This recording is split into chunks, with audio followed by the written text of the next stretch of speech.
Good evening everyone, good evening. আজি আমি চিম্প্লিফিকেশ্যনৰ maths এটা দিবলৈ ওলাইছোঁ। ভাল লাগিলে সকলোৱে শ্বেয়াৰ কৰিব, ছাবস্ক্ৰাইব কৰি দিব। একদম শ্বৰ্ট ট্ৰিক হয়, শ্বৰ্ট ট্ৰিকত কৰি দি আছোঁ।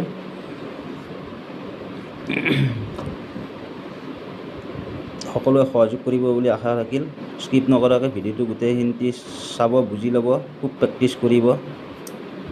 আশা কৰোঁ আপোনালোকৰ সুবিধা হ'ব।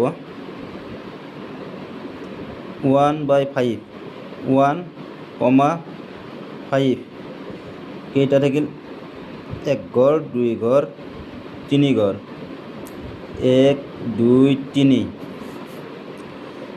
বেলেগ পদ্ধতি একো কৰিব নালাগে, জাষ্ট